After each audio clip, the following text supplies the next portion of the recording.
Your cash is still in your wallet. $2,000 of it. Last month, that bought groceries for 3 weeks. Today, the gas station wants $500 for a tank. Bread is $85 a loaf. Your money didn't disappear. It's just becoming worthless faster than you can spend it. You've got a portfolio, diversified across sectors, balanced between growth and stability, and it's all denominated in a currency that's currently dying. Your stocks are up 40% this month. That sounds good until you realize inflation is running 60%.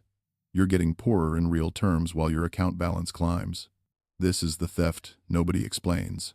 Your advisor told you to stay invested. Write it out. Think long term. What he didn't tell you is that there are asset classes that don't just survive currency collapse. 3 categories your financial planner will never show you because they generate 0 fees. No annual management costs. No commissions. Just permanent wealth that exists outside the system designed to extract from you forever. Let me show you what real wealth looks like when everything denominated in dollars becomes smoke. Every financial advisor you've ever met has sold you the same portfolio. 60% stocks, 40% bonds, maybe some mutual funds, a target date retirement fund, index tracking, diversified across sectors. They call it balanced. They call it prudent. Here's what they don't call it: a single point of failure. You think you're diversified because you own pieces of 500 different companies. You're not. You're concentrated in one asset class that requires the same thing to survive: the financial system itself. Functioning exchanges, electronic settlement, rule of law, supply chains, electricity. The moment any of those break, your diversification collapses into a single bet. And that bet is that civilization holds together. Let's start with stocks. You own shares in companies. Real businesses making real products. That sounds solid until you ask what those businesses need to function. Ford needs steel shipments, electricity for factories, workers who show up, customers with money. If the grid fails, if logistics collapse, if the currency hyperinflates, Ford stops producing. The stock doesn't represent future earnings anymore. It represents a company that may not exist in 6 months. But even if the companies survive, you've got another problem: access. Stocks trade on exchanges. Those exchanges are electronic networks running on servers in data centers. In 1929, the market crashed 89% over 3 years. In 2008, it dropped 57% in 18 months. But here's the key detail everyone forgets: the market stayed open. You could still access your account. You could still sell. You took a loss. In a grid-down scenario, the exchanges don't just crash.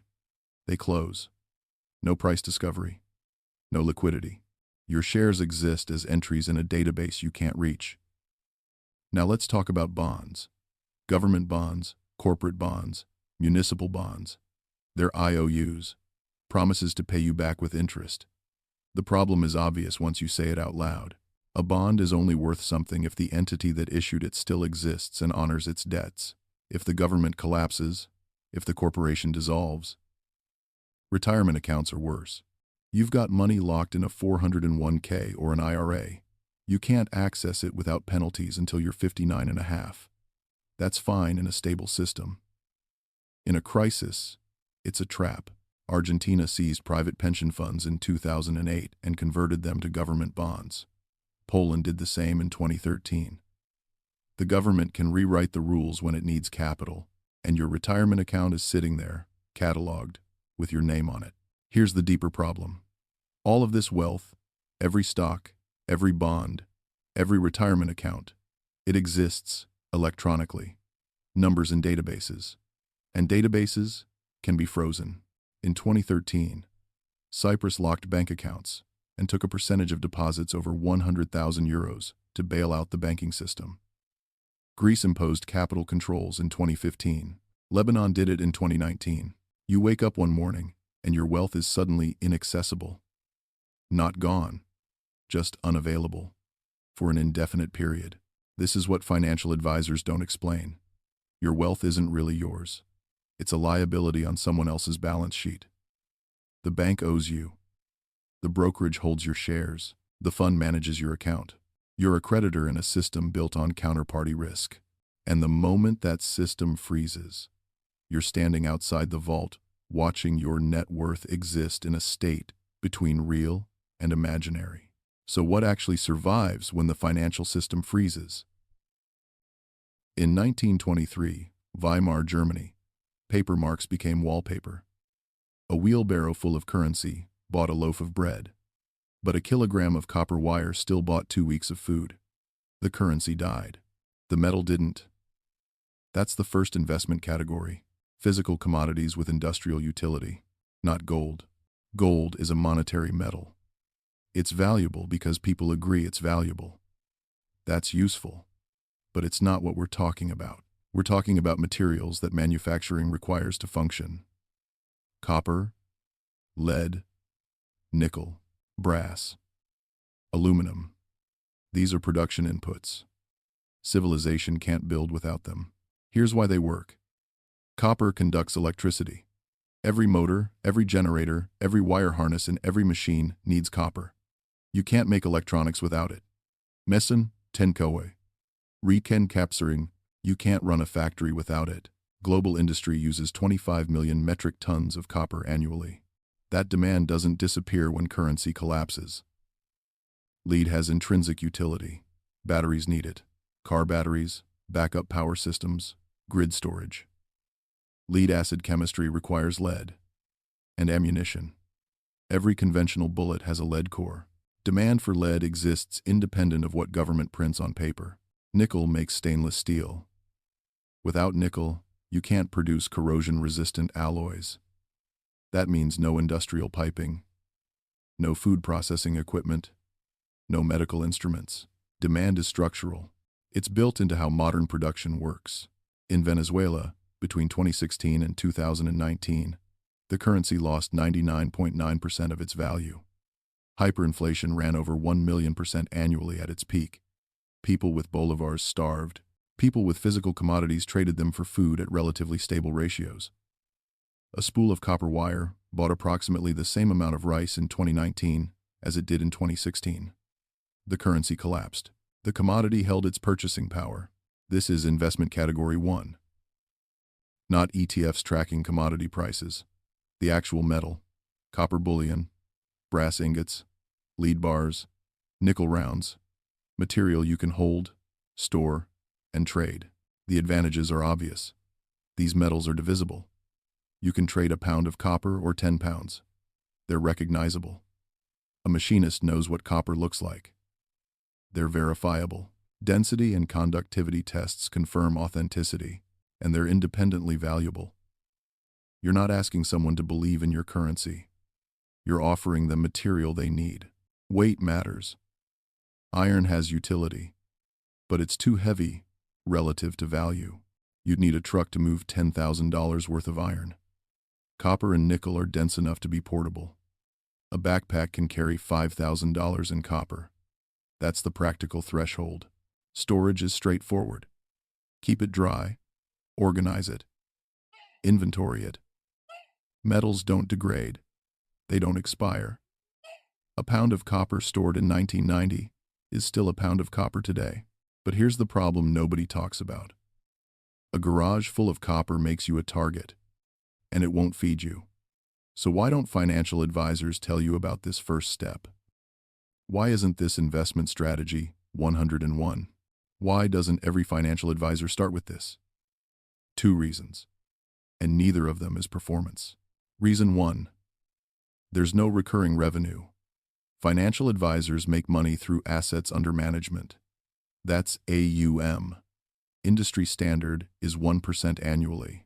You put $100,000 in a managed portfolio, your advisor makes $1,000 every year. Every year. As long as that money stays in the system, you buy $100,000 in physical copper? No recurring income. The money leaves the financial system and goes into your garage. The advisor gets nothing. Do the math. A client with $100,000 managed generates $1,000 annually. Over 30 years, that's $30,000 in fees from one client. If that same client buys commodities, The advisor gets zero. Multiply that across a whole client base. The industry loses billions. This is why you don't see commodity investment strategies marketed. It's not that they don't work, it's that they don't generate fees. Reason 2. Commodities have a limitation. They preserve wealth. A garage full of copper stores value through currency collapse. But it doesn't feed you. It doesn't generate energy. It doesn't create anything. You still need to convert it into goods through trade. And here's the problem. What if the barter network itself collapses? What if there's no marketplace? Copper is only valuable if someone wants to trade for it. In a deep enough collapse, production capacity matters more than stored value. You can't eat metal. Commodities get you those things only if someone is producing them and willing to trade. If production stops, your copper is just heavy metal sitting in storage.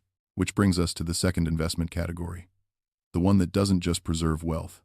It generates survival capacity independent of any marketplace. You've got a garage full of copper. The grid's down. Week 3. Now what? You need food. The grocery stores are empty. The farmer's market ran out of inventory days ago. You've got 200 pounds of copper wire. Who's buying? There's no marketplace. No one's building houses. No one's wiring factories.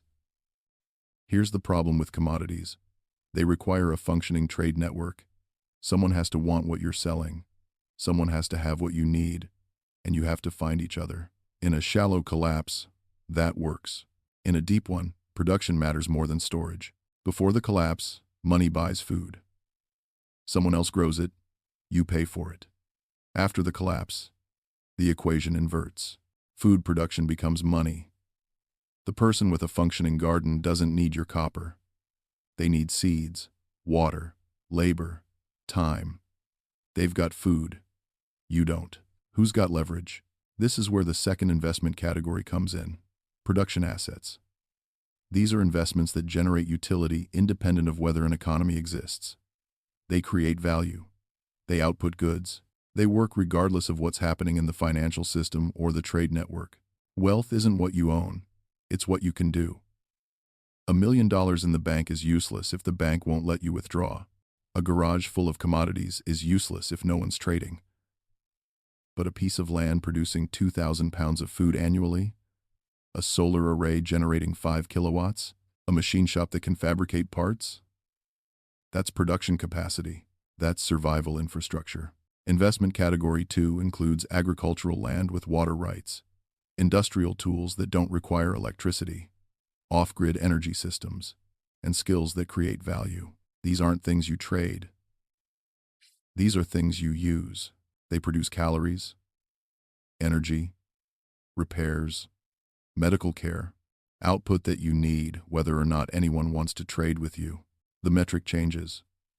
You stop measuring net worth in dollars. You start measuring production capacity in watts, calories, and capabilities. How much food can you grow? How much energy can you generate? What can you repair? What can you build?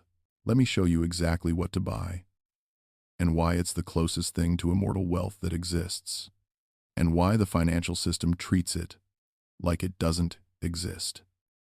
Production assets are investments that output utility regardless of whether money exists. They generate value. They create goods. They work when markets don't. Investment category 2A.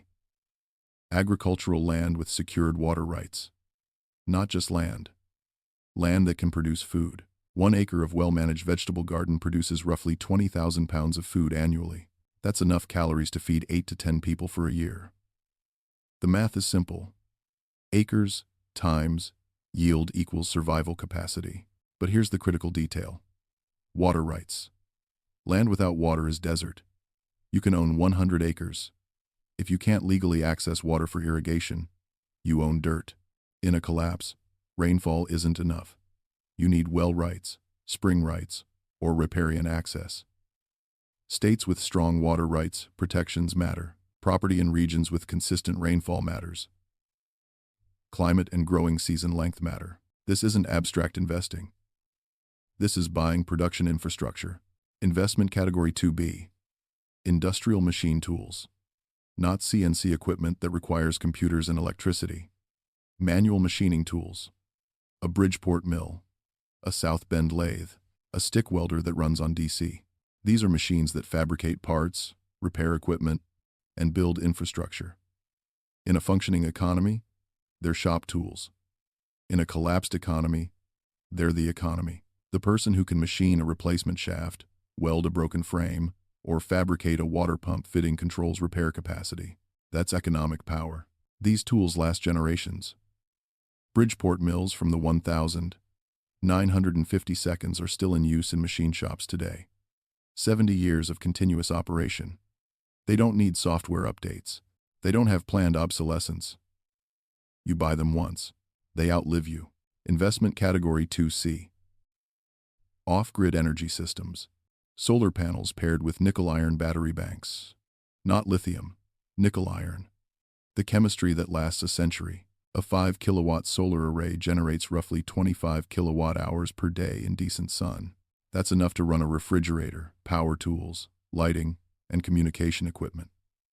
Watts equal work capacity. Work capacity equals economic output. Energy independence is production independence. The math matters. 1 kilowatt-hour of electricity can pump 500 gallons of water, or mill 50 pounds of grain, or run a welder for 20 minutes. Energy is the universal input for production. If you control energy, you control what gets made. Investment category 2D. Skills. Welding certifications. Electrical knowledge. Medical training. Mechanical aptitude. These can't be seized. They can't be taxed. They can't be inflated away. A skilled welder in a collapsed economy is worth more than a banker. When the Soviet Union collapsed in 1991, who survived best? Not the people with rubles in the bank. The people with dakas, small plots of land where they grew food. The people with trade skills, mechanics, electricians, builders. Production capacity mattered. Financial assets didn't. Here's the inversion. In a bull market, production assets underperform financial assets. Stocks return 10% annually. Land returns 3%. But in a collapse, the relationship flips. Stocks go to zero. Land producing food becomes priceless. The worse the financial system performs, the more valuable production infrastructure becomes. So why isn't your financial advisor showing you land listings and tool catalogs? Why isn't this standard investment advice? Because the moment you buy land and tools, you're no longer a client. You've exited the system. Real estate transactions involve advisors sometimes. You might get a referral fee, a commission on the sale. But it's one time. You buy a $500,000 property, the agent gets paid once, and then you're done. Compare that to the same $500,000 in a managed portfolio.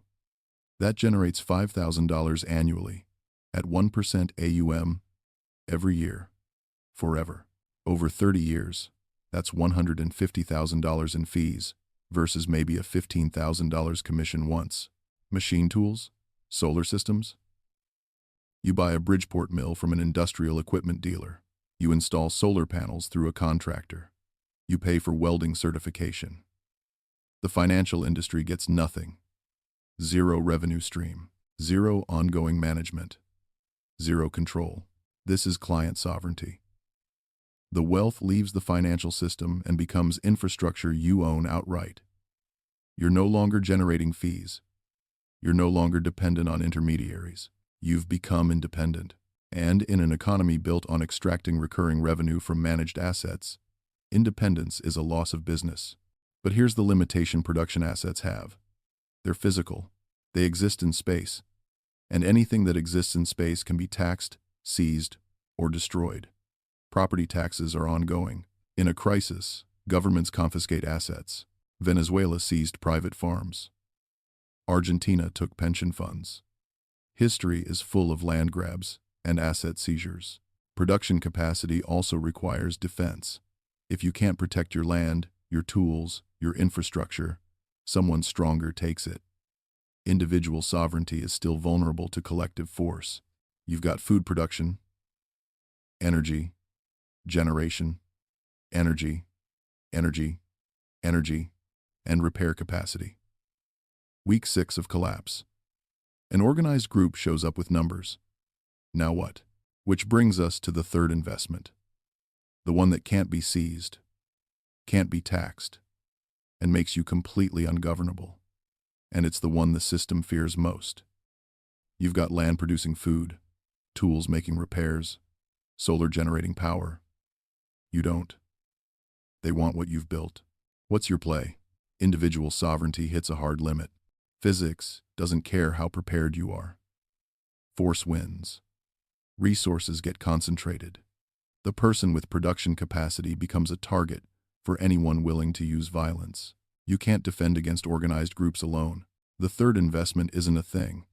It's a system. Investment category 3. Networked community with parallel economic infrastructure. This is a trusted network of people with complementary skills and resources, operating their own internal trade system. And it's the most powerful investment because it can't be seized. It appreciates as crisis deepens. And it provides security through distributed defense. Here's how it works. A network isn't you plus your stuff. It's 50 people with distributed capabilities, medical skills, agricultural production, mechanical repair, security, communication, energy systems, food storage. No single person has everything. But the collective has redundancy in critical areas. Mechanism 1. Reputation-based trade networks. Before collapse, you establish trust relationships.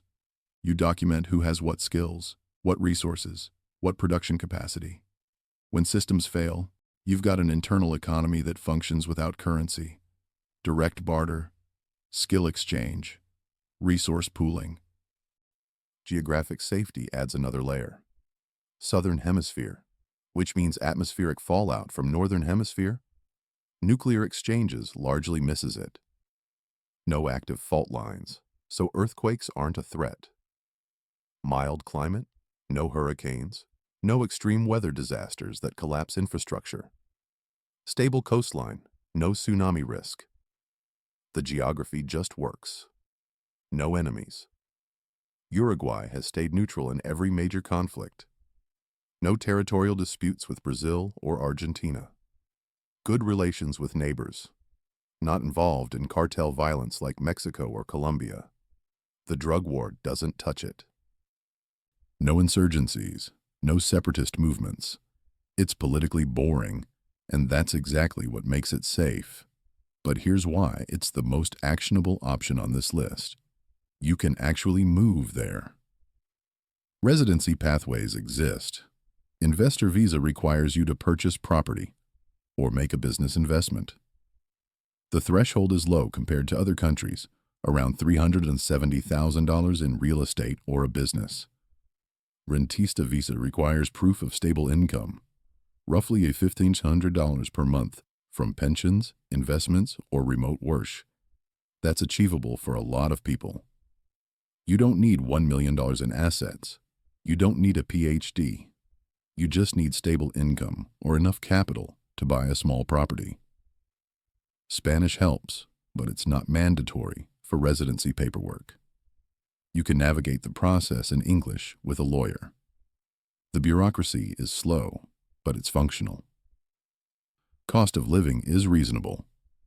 Montevideo, the capital, runs $100 to $2,500 per month for a comfortable lifestyle.